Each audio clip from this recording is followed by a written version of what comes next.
Today, we're going to take a look at shifting phrases, shifting sentences, and shifting paragraphs on the SAT and on the ACT. So follow along with me as we like to move it, move it. So both on the SAT and on the ACT, they're going to test your understanding of English grammar, and that's why it's called a language test. Right? Kind of groundbreaking, right? But they're also going to test your understanding of how to write well, and that's why it's also called a writing test. So the most common writing questions they're going to ask you is about shifting a phrase or a sentence or a paragraph in the passages that you're reading. And you're going to get 4 passages on the SAT, for example. So we're just going to follow a couple rules of thumb. It's a real simple one. All right, so here we go. The rule of thumb is this. When the SAT or the ACT asks you if you'd like to move a phrase or a sentence or a paragraph, you should probably move it. And that's why we're going to call this whole series, I Like to Move It, Move It. So there will be a rare question, maybe, where you won't move the phrase or the sentence or the paragraph, but it's so rare. In all my studying of the SAT, it's so rare that I would say that this rule is about 99% spot on. I mean, it's so rare that you wouldn't move something when they ask you to move it. All right, so you just trust me on this. So let's talk about moving phrases to start off with. So questions, if you're taking notes, I might write down that what phrase is it next to currently? So they're asking you to move a phrase. We got to say, well, what's it next to currently? And what is the phrase modifying right now? All right, so it typically modifies the word that's right in front of it. Unless it starts the sentence, then it's modifying the subject. And then you got to look at the other options and decide, well, which word should it actually modify? Excuse me. So we move the phrase around. If it's not really readily apparent to you, just kind of bounce that phrase around. You're like, oh, it actually makes more sense over here. So let's take a look at number 1 and number 4 from our passage to see if we can figure out like how we actually move a phrase. All right. So in question number 1, notice how it says with piqued curiosity and a touch of boredom, and it follows the word one, which is basically means telephone. You could say, well, wait a minute. So the telephone has piqued interest and a touch of boredom, which doesn't make a lot of sense.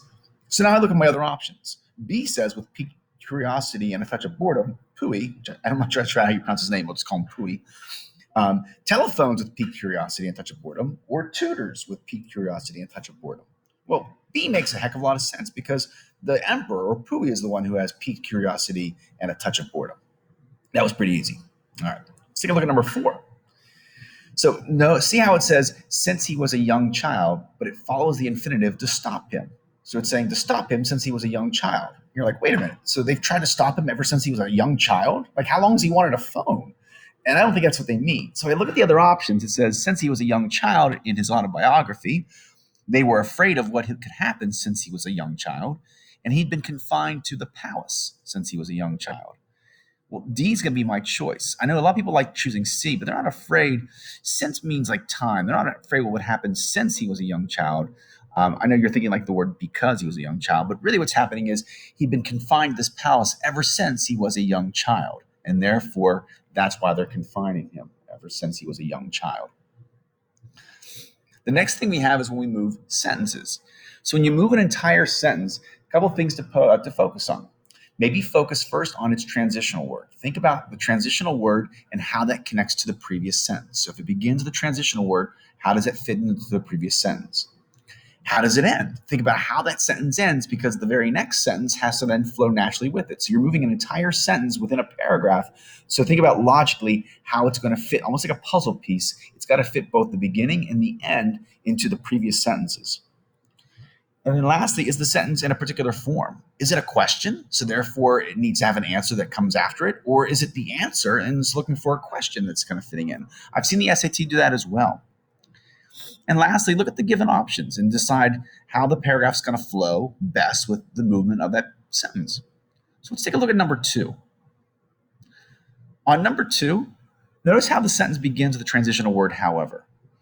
And it states that the advisors should not have worried much. So therefore, that word, however, it probably should somehow work with a statement that implies there was not much, like there was much to worry about initially, and then, however, they shouldn't have worried. I'll say it again. There should almost be this feeling of like, oh, we should really worry about this, and then the sentence says, however, you shouldn't worry. That's kind of the logic of it. So let's look at the other options that we have. So A says that Pui was just a teenage boy trying to have fun. However, his advisors should not have worried much. Well, A's okay, but it doesn't necessarily lead to anything that's troubling that the advisors should be worrying. Like he was just a teenage boy trying to have fun. So why are the advisors so worried? Same thing happens in C. C says he used his new phone to make prank calls to locals in Beijing. However, his advisors should not have worried much. I don't know if making prank calls is really worth worrying about. And D says Pui would ring them and then just giggle, quickly hanging up. However, his advisors should not have worried much. Once again, A, C, and D all have things in them which I just don't think it's necessarily really worth worrying about. But check out B. B seems to work. There's no need to worry. Why? He was just a teenager trying to have fun. So B reads, however, his advisors should not have worried much. At 15 years of age, Pui was just a young teenage boy trying to have fun. B works really, really well. It's a great choice. All right. Also talk about moving paragraphs. So sometimes they're going to ask you to pick up an entire paragraph and shift it around. So look at what the paragraph's topic sentence is. Where would that topic sentence, that entire point of that paragraph fit best? Also look at its clincher sentence. Once again, you're moving an entire puzzle piece to say, hey, where would this clincher fit to lead into the very next sentence? Because remember, it's a clincher to lead us into the next paragraph, rather. And think about what type of paragraph it is. Does it fit really well as the introduction? Does it fit really well as the conclusion? Or is it somewhere in between? Usually introductions and conclusions are almost very glaring. You can usually tell them very quickly. So let's take a look at number 5. On number 5, remember how we changed paragraph 2. So we changed it so now it begins, however, his advisors should not have worried much. And then it goes on to describe his harmless pranks. So think about the focus of each of the paragraphs. 1 is about how Pui wants a phone, but it goes against tradition. 3 is about the traditions were to be followed, even if he had lost his title. And 4 says, while his title still kept him secluded, his advisors were still protective. Well, if you think about it, 1 flows into 3 pretty smoothly. That it goes against tradition, and traditions were to be followed. And if you think about it, 3 flows into 4 pretty well. Like he'd lost his title, but the title still kept him very secluded, and yet his advisors were still very protective. And you're like, oh, then 2 fits really well right after 4. That even though his advisors were very protective, they didn't need to be. They don't have much to worry about. So therefore, 2 fits really well here. That now that we said that they don't have much to worry about, because last paragraph, there's no reason to fear his pranks. So therefore, I think D is a great choice.